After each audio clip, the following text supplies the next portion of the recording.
Hi everyone, my name is Cynthia. Let's talk books. Today I'm here to talk about a nonfiction book that I finished in March. This is Reimagining Liberation, How Black Women Transformed Citizenship in the French Empire by Annette Joseph-Gabriel.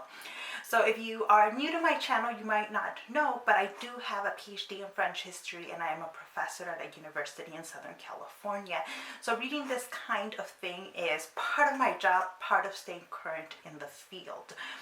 Which is why I picked up this book. I had seen it spoken very highly of by a lot of my fellow French historians. And so I finally got to it and I really enjoyed it, and I think some of you would really like it as well. However, I do have to say that it's a very academic work, and that if you're not used to reading nonfiction, especially academic nonfiction, this is gonna feel like a really dense book. And yet it might be worth it for some of you to pick up based on just the themes in this book. So first of all, the title tells you a lot about what this book is, right? How Black women transform citizenship in the French Empire.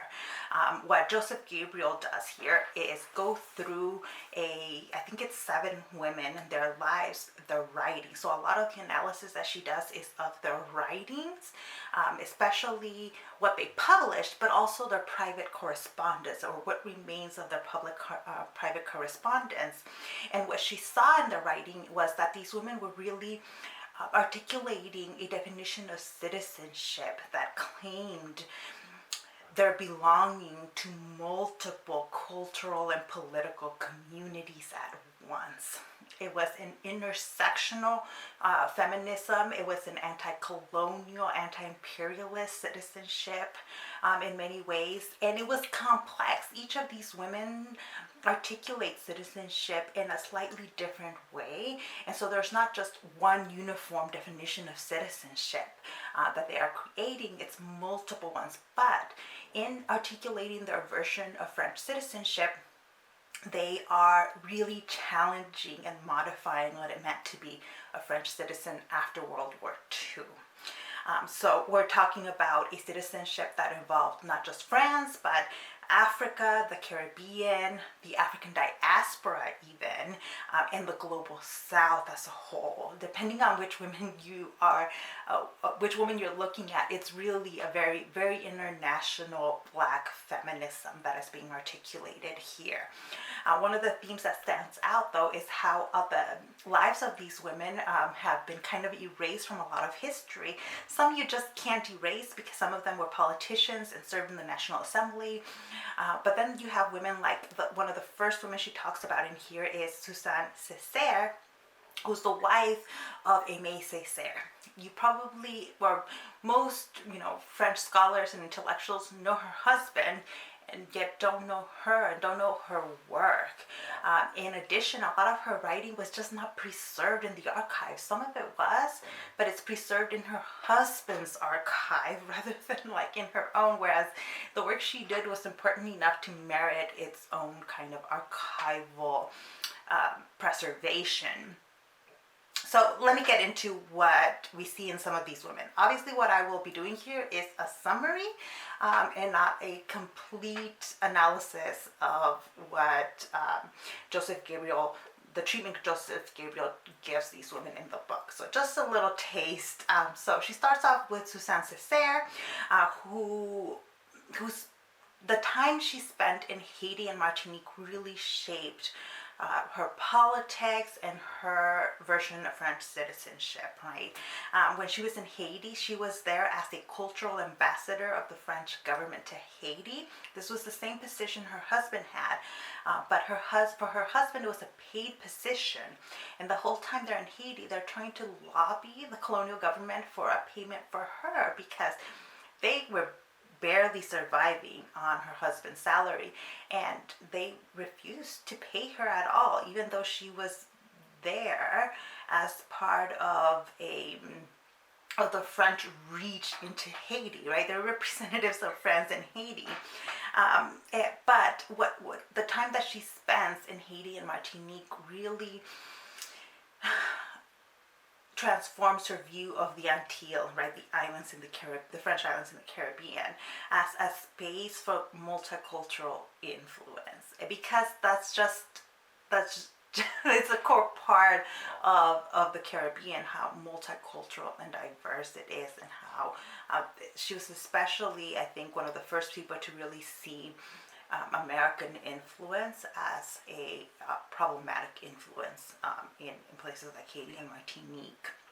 And she was also very into the surrealist movement, and for her, that surrealism was an anti-imperialist project, so I just loved learning all of that about Suzanne Césaire. The next person that Joseph-Gabriel talks about is Paulette Nardal. So she was also an Antillean. She was from the Caribbean. During World War II, she actually goes on a journey from the Caribbean to Europe, and the ship she was on gets attacked. She suffers from the attack and deals with disabilities the rest of her life because she was claiming French citizenship. And at the time, France was offering kind of payment for those who had suffered war injuries. Nardal tries to claim the disability payments and ultimately is denied. They actually kept her on hold for years and years, not making a decision in her case, and then ultimately was denied disability payments.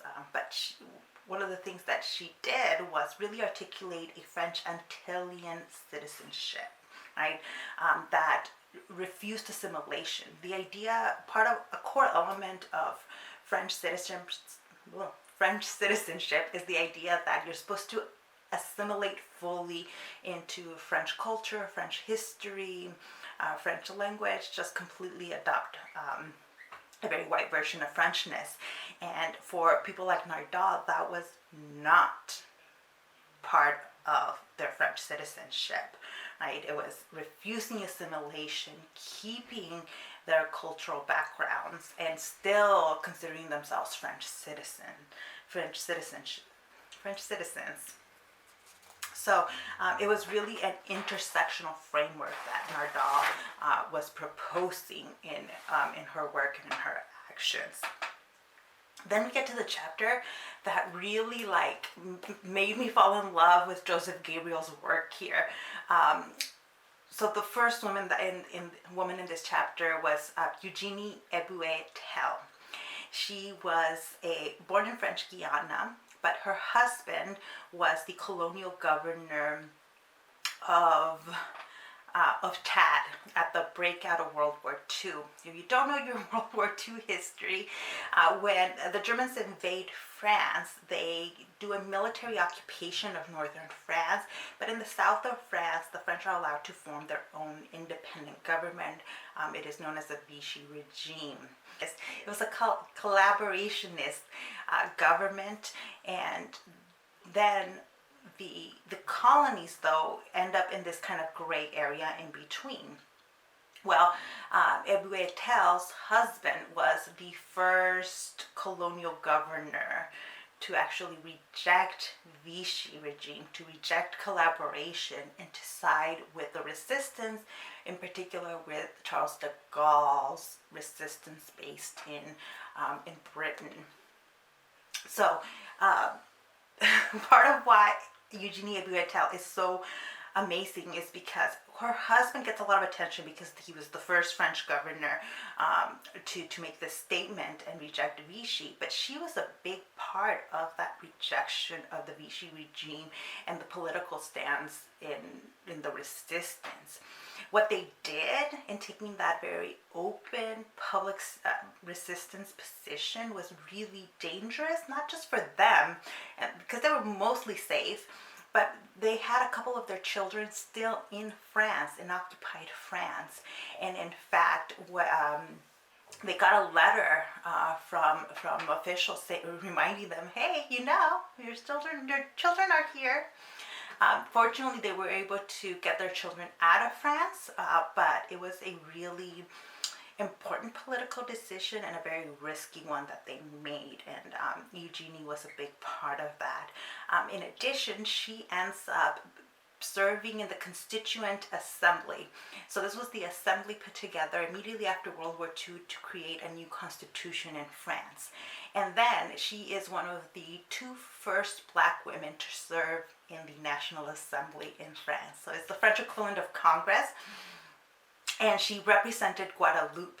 So just in like her political life was really international and intersectional, right? She is a black woman born in French Guiana, whose husband was a governor of Chad, who was representing Guadeloupe in the National Assembly. So we're talking about a connection there between Africa, the Antilles, and France that her existence provides, right? And one of the things that she did was really work to reverse this discourse about the French civilizing mission, right? This idea that the French had brought civilization to the colonies. She really worked hard to disrupt those ideas and to make sure that colonial interests were being taken into consideration in the creation of the new constitution and then in the laws passed by the National Assembly that she served in.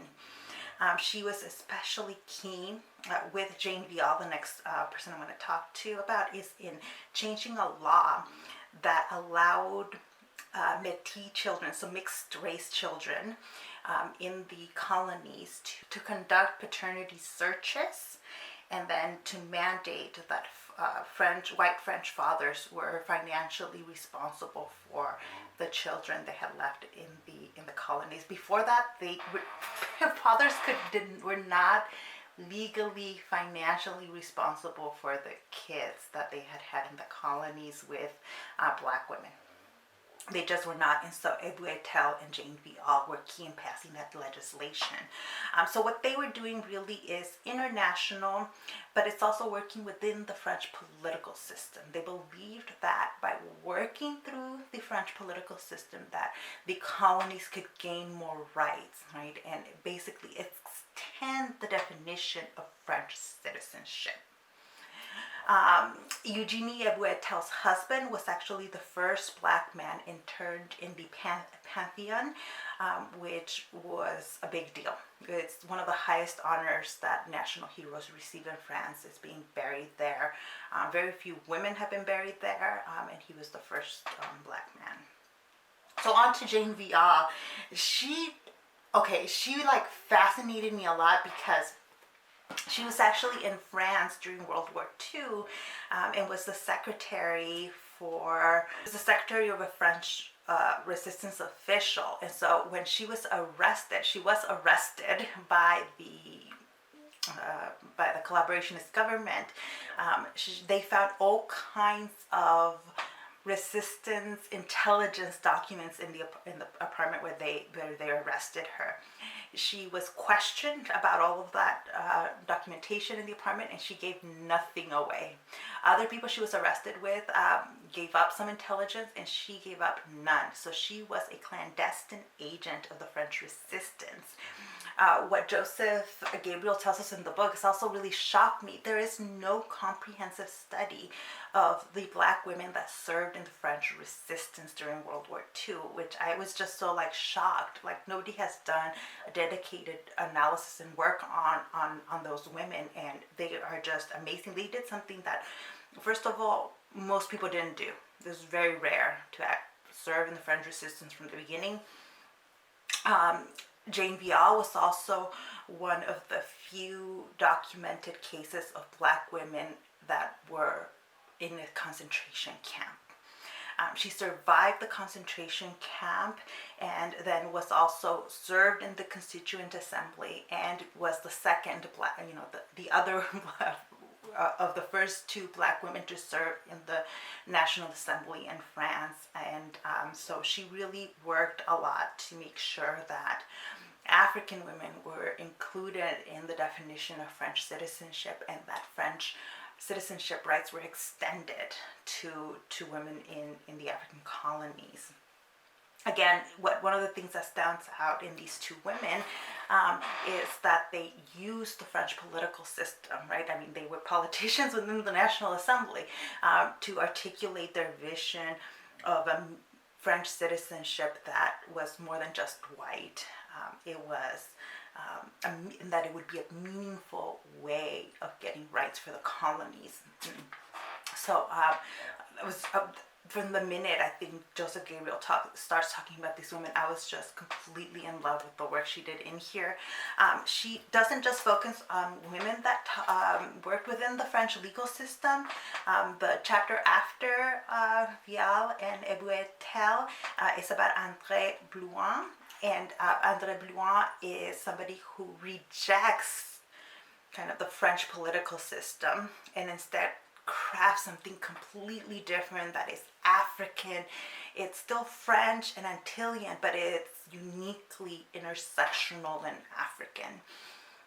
And it's, in the interest of the time of this video, I'm not going to talk about every single woman that Joseph-Gabriel talks about in this book, but if this interests you at all, I think this book is worth picking up. I have already started integrating some of this material into my lectures for class. Like I do a lot on World War II and the resistance, and now I just want to keep digging and like learning more about the Black women that served in the French resistance, because again, it's just what they did was incredible and amazing, risking their lives for really the colonial state, and they did it because they had important ideals and they believed in them. And anyways, it's an incredible work of history, and I am recommending it to anybody that wants to pick it up.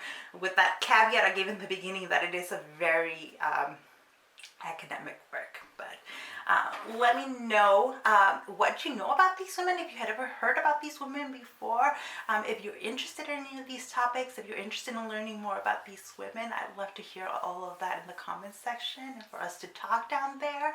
Thank you so much for watching this video, and I'll see you in the next one. Bye.